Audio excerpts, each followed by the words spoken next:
نعتذر السيدات والسادة كل واحد باسمه وصفته.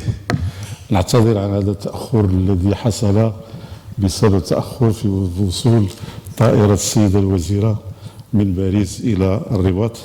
تأخرت الطائرة تقريبا بساعة. C'est dû à un retard de l'avion de Paris à Rabat-Salé. C'est Air France, malheureusement. Air Maroc, Air Maroc ne fait pas de retard. Il ne décolle pas parfois. Merci à vous tous. J'appelle Madame la Ministre Najat Belkacem. On vous applaudissements.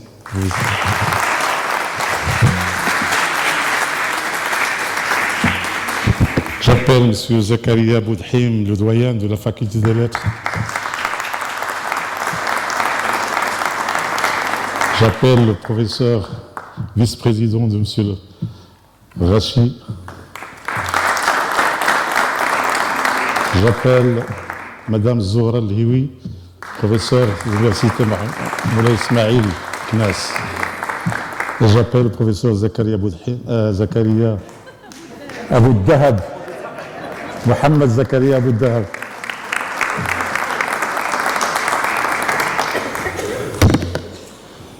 اسمحوا لي في البداية أن أعبر لكم مرة أخرى عن الاعتذار وأشير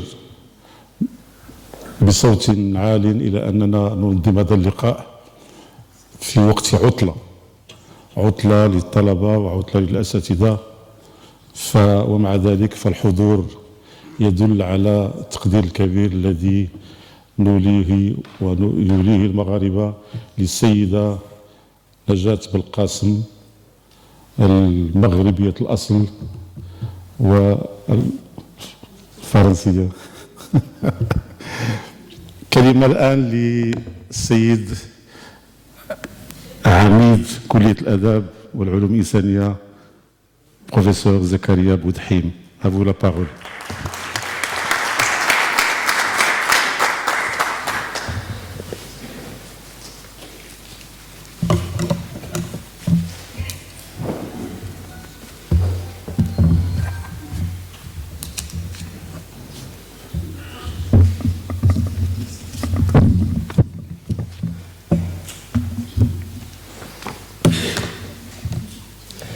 بسم الله الرحمن الرحيم، والصلاة والسلام على أشرف المرسلين وعلى آله وصحبه أجمعين. السلام عليكم جميعا.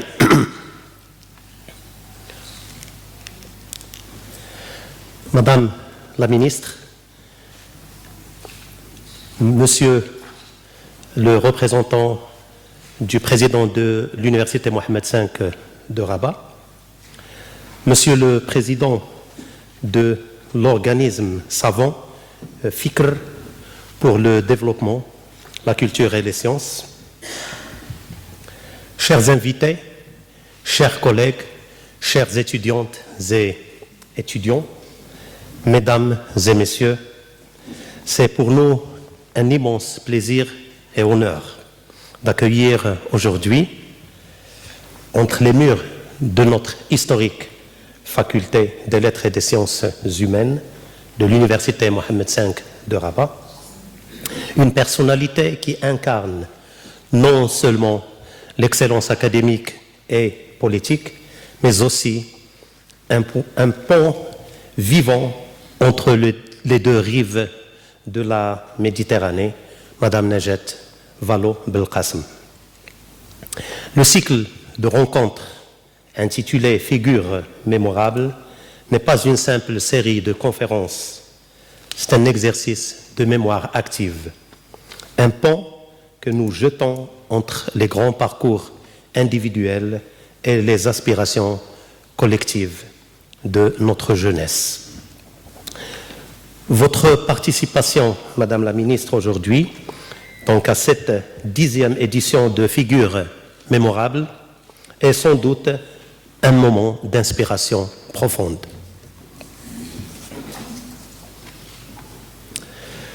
Vous accueillir aujourd'hui dans ce contexte revêt une immense valeur symbolique.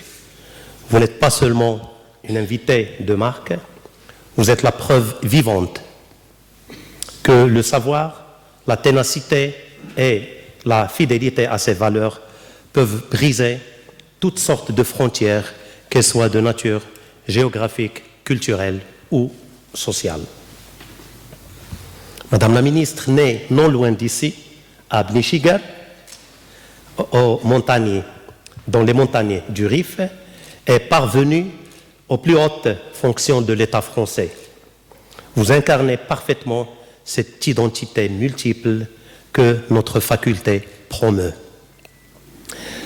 Dans ces salles, ces locaux où nous enseignons, nous étudions les langues, les littératures et les sciences humaines, votre présence nous rappelle que le dialogue entre les cultures n'est pas un concept abstrait, mais une pratique quotidienne de liberté et de l'excellence. En tant qu'ancienne ministre de l'Éducation nationale, de la Recherche et de l'Enseignement supérieur, vous connaissez mieux que quiconque la responsabilité qui nous incombe. Votre combat pour une éducation juste et pour l'émancipation par la culture trouve un écho puissant dans la mission de notre université. Votre figure mémorable est pour nos étudiantes et étudiants un miroir dans lequel ils peuvent se regarder pour trouver le courage de rêver très grand. Madame la ministre, au nom de la communauté de l'Université Mohammed V de Rabat, nous vous souhaitons la bienvenue chez vous. Nous sommes impatients d'entendre votre témoignage et de nous laisser inspirer par votre vision d'un monde où l'humanisme reste la boussole de notre action. Merci d'être parmi nous.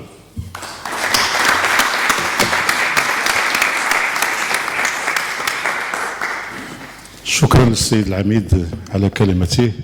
الكلمة الآن للسيد نائب الرئيس جامعة محمد الخامس الذي تعذر عليه الحضور لأسباب خاصة. مرحبا.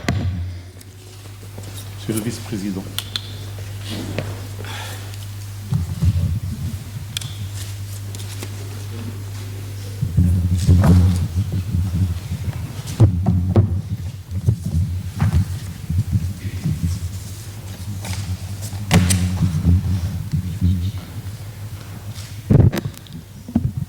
Madame la ministre, Monsieur le doyen, Mesdames et Messieurs, chers collègues, chers étudiants et étudiantes, honorables invités, il m'est particulièrement agréable de vous souhaiter la bienvenue à cette conférence-débat organisée au sein de la Faculté des Lettres et Sciences Humaines de Rabat, espace emblématique de savoir, de réflexion et de transmission.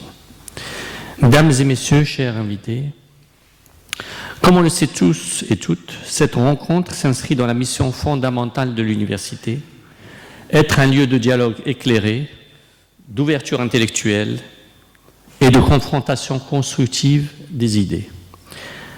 À une époque marquée par des mutations profondes et des incertitudes croissantes, il est du devoir des institutions académiques de favoriser des échanges exigeants, fondés sur la rigueur, le respect et la recherche du bien commun.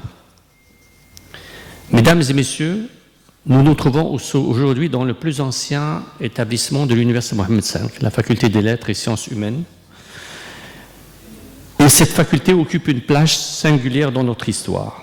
C'est le noyau de l'Université Mohammed V et elle a été depuis son création un haut lieu de production intellectuelle et de rayonnement culturel. Elle a formé également des générations de penseurs, d'enseignants et de chercheurs qui ont contribué à façonner de manière positive la pensée contemporaine au Maroc et au-delà. Des figures majeures y ont enseigné et débattu. Participation à l'édification d'une tradition académique fondée sur l'esprit critique, la liberté de penser et l'engagement citoyen. Cet héritage nous oblige et nous engage à poursuivre avec exigence La mission qui est la nôtre, transmettre le savoir, former des esprits libres et éclairés et contribuer activement au développement de la société. La présence de Mme Najat Vallaud-Belkacem aujourd'hui dans notre université s'inscrit dans cette dynamique d'échange et de coopération intellectuelle. Son parcours, marqué par des responsabilités publiques de premier plan, notamment dans le domaine de l'éducation, illustre l'importance des politiques éducatives dans la construction des sociétés contemporaines et surtout dans la promotion des valeurs universelles. Merci, Madame, de votre présence. Mesdames et Messieurs, au-delà des trajectoires individuelles, cette rencontre invite à une réflexion plus large sur les relations entre le Royaume du Maroc et la République française. Relations anciennes, denses et multiformes. Celles-ci reposent sur des liens humains, culturels et académiques profonds, constamment renouvelés par des échanges féconds et une volonté partagée de coopération. Dans ce cadre, les communautés académiques et les compétences issues des diasporas jouent un rôle essentiel. Mesdames et Messieurs, les Marocains du monde constituent un pan vivant entre les savoirs, contribuant ainsi à l'enrichissement mutuel et au renforcement des partenariats stratégiques. Le rapport est déterminant dans l'accompagnement des dynamiques de développement et dans l'ouverture du Maroc sur son environnement international. L'université, quant à elle, en tant qu'institution centrale de la vie intellectuelle, a la responsabilité d'accompagner ces dynamiques. Elle se doit d'être à la fois un lieu de formation d'excellence, un espace d'innovation et un acteur engagé dans la cité. Elle se doit également de promouvoir les valeurs de tolérance, de pluralisme et de respect de la diversité qui constituent le socle de toute société démocratique. Les défis auxquels le monde est confronté appellent une mobilisation collective et éclairée. Réduction des inégalités sociales et territoriales, amélioration de la qualité de l'éducation, insertion des jeunes, transition numérique et écologique, consolidation de la cohésion sociale. À cet égard, il convient de rappeler la haute sollicitude que Sa Majesté le roi Mohammed VI accorde aux questions de l'éducation, érigées en priorité, ainsi qu'à la promotion de l'égalité des chances en tant que fondement d'un développement juste et inclusif. Mesdames et Messieurs, face à ces enjeux, l'université doit jouer pleinement son rôle de levier de transformation. Dans cette perspective, il convient de souligner avec force la nécessité de promouvoir une culture de l'initiative et de l'impact au sein de notre jeunesse. L'université ne peut plus se limiter à la transmission des savoirs. Elle doit également être un creuset de création, d'expérimentation et d'entrepreneuriat. Il nous appartient d'encourager les étudiantes et les étudiants à concevoir et à porter des projets innovants, à créer de la valeur économique et sociale, et à s'inscrire dans une dynamique de responsabilité et d'engagement. À cet égard, la promotion de l'égalité entre les femmes et les hommes constitue pour nous un impératif majeur. L'université a un rôle déterminant à jouer dans la diffusion d'une culture de l'égalité, dans l'encouragement de la participation pleine et entière des femmes à la vie académique et scientifique et dans la lutte contre toutes les formes de discrimination. En favorisant l'accès équitable au savoir, en soutenant la recherche et en valorisant les talents, elle contribue à l'émergence d'une société plus juste, plus inclusive et plus équilibrée. Mesdames et Messieurs, cette conférence de débat se veut un moment de réflexion partagée sur des questions essentielles au croisement de l'éducation, de la citoyenneté et des relations internationales. Elle traduit la volonté de notre université de demeurer un espace ouvert, attentif aux évolutions du monde et engagé dans la production et la diffusion du savoir. Chère assistante, je vous invite à saisir pleinement l'opportunité de cette rencontre privilégiée avec Madame la Ministre, que je remercie vivement au nom de Monsieur le Président, et je vous invite aussi à nourrir votre réflexion, à interroger, à débattre et à faire vivre cet esprit critique qui constitue l'essence même de la formation universitaire. Je vous remercie de votre aimable attention et souhaite la bienvenue à Madame Vallaud-Belkacem dans son pays.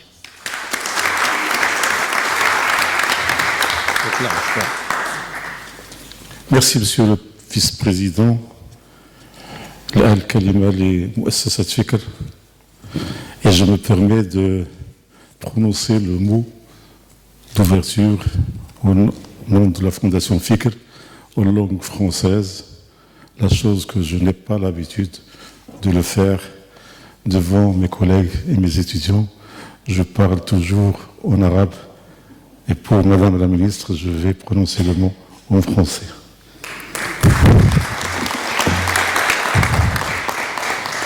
Madame Najat Belkacem, notre invitée d'honneur de la série Figures mémorables. Monsieur le doyen de la Faculté des Lettres et des Sciences humaines, professeur Zakaria Boudhim, Monsieur le vice-président de l'Université Mohammed V, chers collègues, chers étudiants, Mesdames et Messieurs les représentants des médias, honorables invités, Mesdames et Messieurs, la Fondation Fikr pour le développement, la culture et les sciences a l'honneur et la joie d'accueillir Madame Najat Valod Belkacem dans le cadre de la série Figures mémorables. C'est pour moi et pour la Fondation Fikr un réel plaisir d'accueillir Madame Najat Belkacem à cette rencontre qui s'inscrit dans le cadre de nos activités académiques et culturelles visant à mettre en lumière des parcours d'exception. Ces figures, par leurs contributions intellectuelles, scientifiques ou par leurs engagements, ont profondément marqué la mémoire collective et enrichi les champs du savoir et la réflexion. Mesdames et Messieurs, je me permets de vous présenter brièvement notre invitée distinguée. Najat Belkacem est une femme au destin exceptionnel, fascinant, actrice politique et de la société civile, engagée, née au Maroc et naturalisée française, militante des deux rives. Son parcours est marqué par une ascension des plus impressionnantes. Débutant comme élue locale à Lyon, porte-parole du gouvernement de François Hollande et ministre des droits de femmes durant les années 2012-2014. Première femme ministre de l'Éducation nationale, de la recherche scientifique et l'enseignement supérieur, 2014-2017. Présidente de France Terre d'Asile depuis 2022. Conseillère maître à la Cour des comptes depuis 2025. Auteur de plusieurs articles et ouvrages, le dernier intitulé « Le sévrage numérique, enquête sur notre rapport aux écrans, comment nous en libérer ». Entretient des liens étroits avec son pays d'origine, qu'elle valorise comme une composante de double culture, marquée par son engagement en faveur de la défense de l'égalité des femmes, soutient l'autonomisation et l'égalité des femmes au Maroc.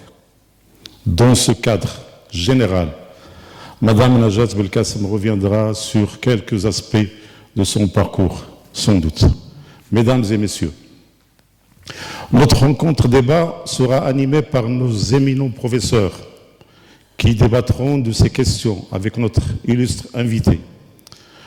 Mohamed Zakaria Aboudahab, expert de notre fondation et professeur de droit institutionnel et relations internationales à la Faculté des sciences juridiques, économiques et sociales de Rabat. Et Madame Zohra Al-Hiwi, membre de la Fondation Fikr, professeur de communication et littérature à l'Université Moulay Ismail Meknes. En conclusion de cette allocution, il m'est particulièrement agréable d'adresser mes vifs remerciements à Monsieur le Président de l'Université pour son intention bienveillance et son soutien moral. Je tiens également à exprimer ma profonde gratitude à Monsieur le doyen de notre faculté pour sa contribution précieuse à la mise à disposition de l'ensemble des moyens logistiques nécessaires. Je tiens également à remercier Monsieur le ministre de la Jeunesse, la Culture et la Communication pour l'aide précieuse apportée à notre fondation. Je n'oublie pas de saluer les efforts déployés par les fonctionnaires et les employés de l'Université Mohamed V, ainsi que la Faculté des Lettres, auxquels j'adresse mes sincères remerciements. Merci à vous tous, collègues, étudiants et invités.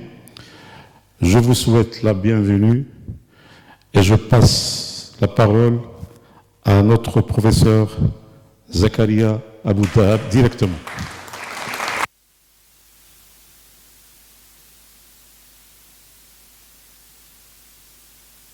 J'exprime tout d'abord ma satisfaction, toute ma joie d'être parmi vous et être aussi l'hôte de Madame Najat Vallaud Belkacem. Il m'est habituel de vous suivre sur les plateaux français, mais cette fois-ci j'ai ce privilège, grâce donc à Si Darwish, à qui j'aurais été mes remerciements, Monsieur le doyen, Si Zakaria Abou Tahab, évidemment toute l'assistance ici présente, je ne serai pas trop long, mais tout d'abord je tiens à exprimer toute ma joie, mais en même temps toute, j'allais même dire exaltation, parce que vous l'avez dit, ce mot, je prête beaucoup attention aux expressions utilisées. Et c'est Mohamed tout à l'heure, il a cité un ouvrage que vous venez de publier, très intéressant du reste. Je pense que c'est Sevrage numérique, c'est bien ça. Et toute cette expérience que vous avez passée, je pense en campagne, une semaine, vous avez tenté de vous démarquer, de vous détacher de ce smartphone, mais au bout du 3e jour, me semble-t-il, vous avez craqué entre guillemets. Et c'est à 5 jours, ok, ben c'est bien. Et tout cet échange que vous avez eu avec votre fille par rapport à ce challenge, justement, cette question, vous avez utilisé pas mal d'expressions que je retiens, comme cette mécanique qui nous broie en réalité et que nous sommes plongés dans ce monde numérique, digitalisé, mais la question, ce n'est pas de l'abandonner totalement, mais j'allais même dire de le dompter. Pour vous dire combien vous m'avez influencé aussi, et pour ne rien vous cacher, ce matin, en prenant la route pour Casablanca, parce que j'avais une conférence à donner, j'ai envoyé l'émission à ma femme, qui s'appelle d'ailleurs Nora, votre fille s'appelle Nour, me semble-t-il, c'est bien ça, en disant, il faut absolument que tu suives cette émission de 42 minutes et que tu vois exactement quels sont aujourd'hui les risques que courent nos enfants par rapport à ces technologies émergentes, écrasantes, qui finalement font que nous passons, vous avez même parlé de 27 ans, si on part de 9 ans pour un enfant qui utilise son smartphone, jusqu'à sa mort, alors vous pouvez imaginer les dégâts qui peuvent en résulter. Merci beaucoup en tout cas de nous avoir inspirés. Je tiens à exprimer toute mon estime par rapport à ce que vous avez fait. Vous êtes acteur politique engagé depuis de longue date. C'est Mohamed tout à l'heure a rappelé un certain nombre de départements que vous avez occupés, la jeunesse, le sport, mais également la vie, il ne faut pas l'oublier, la culture, me semble-t-il, l'éducation nationale. Mais vous avez ajouté, c'est Mohamed aussi, l'enseignement supérieur, c'est bien ça? Et vous êtes aussi acteur associatif engagé par rapport aux droits des migrants, la question de l'asile. Vous avez également, très présente, je pense, vous avez co-dirigé ou co-publié un ouvrage qui traite du droit de l'asile, et même vous avez parlé des Ukrainiens, etc. Pour vous dire que tellement nous intéressons beaucoup à vos idées, à vos productions intellectuelles, à la manière aussi d'être inspirante pour nos jeunes. Et vous êtes militante du droit des femmes. Et vous savez, tout à l'heure, quand je regardais certaines émissions, il y a un concept qui a retenu mon attention, je le connais bien entendu, c'est la question de la laïcité. Et à un moment donné, je m'étais posé la question, puisque nous sommes au sein d'un hémicycle ou une université des sciences humaines, est-ce qu'aujourd'hui n'est-il pas temps aussi peut-être d'engager un débat par rapport à notre pays, sachant bien qu'il y a des constances qui sont prévus dans la Constitution, mais il faut avoir l'audace intellectuelle aussi de toucher des questions fondamentales comme la question de la parité, l'égalité entre les hommes et les femmes, etc., etc. Voilà, pour vous dire que vous m'avez beaucoup inspiré, hein, pour ne rien vous cacher. Votre militantisme, à mon avis, devrait aussi être enseigné dans des écoles de sciences politiques. Et je tiens à vous féliciter d'avoir été nommée maître conseillère au sein de la Cour des comptes. Je suis aussi juriste et je sais que c'est un travail assez lourd. Merci encore, merci Mohamed de m'avoir donné cette occasion. Et je vous souhaite bon vol et bonne mer, comme on dit. Voilà. Merci, M. Zakaria. Mon collègue et ami, Mme Zohra Liwi. Un grand parcours.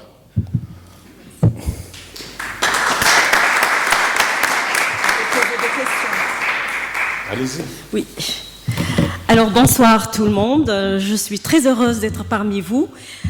Tout d'abord, je souhaite la bienvenue, je réitère la bienvenue de notre fondation FICR. Monsieur le doyen, monsieur le vice-président, chers collègues Abou Dahab, chers collègues, chers étudiants.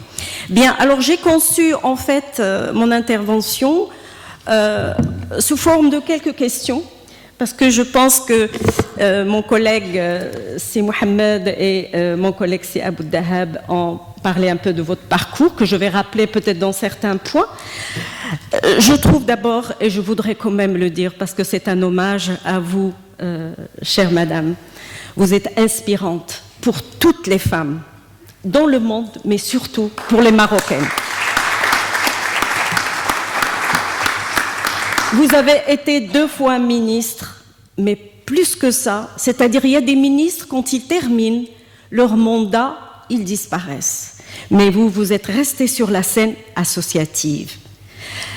J'ai milité en tant que membre de plusieurs associations féminines. J'ai également présidé une équipe de recherche sur la femme pendant 20 ans à la faculté des lettres de Meknès. Donc, je vais partir un petit peu de la question féminine et je vais vous poser quelques questions. D'accord ? D'abord, rappeler brièvement à nos amis ici présents que vous avez défendu l'autonomisation de la femme. Et ça, c'est un point très important parce que je me rappelle très bien ce que vous avez dit de votre maman, qui est ici présente. J'applaudis la maman de Madame la ministre. Votre maman qui vous a dit, comme ma mère, elle a dit la même phrase, et nos mamans sont de la même région. Elle vous a dit, il ne faut pas, dépendre d'un homme, il ne faut pas tendre la main, mais pas dans l'expression française, tendre la main, c'est aider. Mais dans notre expression marocaine, moudidk, ça veut dire dépendre de quelqu'un, lui demander de l'argent. Ma mère disait ça, ne jamais tendre la main à un homme. Et elle nous a poussé à faire des études. Et je pense que votre maman a fait la même chose. Donc, à partir de là, je voudrais vous poser une question sur est-ce que vous êtes satisfaite de ce que vous avez fait au gouvernement d'abord, d'abord dans le cadre de votre responsabilité en tant que ministre des droits de la femme et aussi de l'éducation après. Est-ce que vous avez réussi quand même à changer la situation des femmes sur l'égalité, sur l'autonomisation? Est-ce que vous sentez que vous êtes satisfaite à ce niveau-là? Est-ce que vous avez réalisé des choses concrètement? Deuxième question à propos de la violence à l'encontre des femmes. Je pense qu'actuellement au Maroc, les associations œuvrent, surtout les associations féminines, elles œuvrent d'une façon très soutenue sur la question des violences à l'encontre des femmes. Et je voudrais poser la question suivante. Comment percevez-vous le combat de ces associations? Est-ce que les associations peuvent réaliser ce que les gouvernements ne peuvent faire, ne peuvent réaliser? Ensuite, j'aimerais une dernière question, si vous permettez, si Mohamed, j'ai encore le temps, c'est possible? Ok, très bien. Le numérique et les jeunes filles. Si Abou Dahab a évoqué cette question, j'aimerais tout d'abord vous demander si dans votre ouvrage, je n'ai pas eu le temps de le lire, mais je vais le faire, hein, je suis vraiment désolée, mais j'aimerais savoir quel impact voyez-vous sur la construction de l'image de soi en parlant des femmes dans votre ouvrage, mais aussi comment lutter contre la cyberviolence à l'encontre des jeunes filles et des femmes. Pour terminer, je l'ai déjà dit, est-ce que l'indépendance ou l'autonomie matérielle, financière des femmes peut mener vraiment à des libertés? Est-ce qu'elles permettent des libertés concrètes? Et voilà, je vous remercie beaucoup, Madame la Ministre.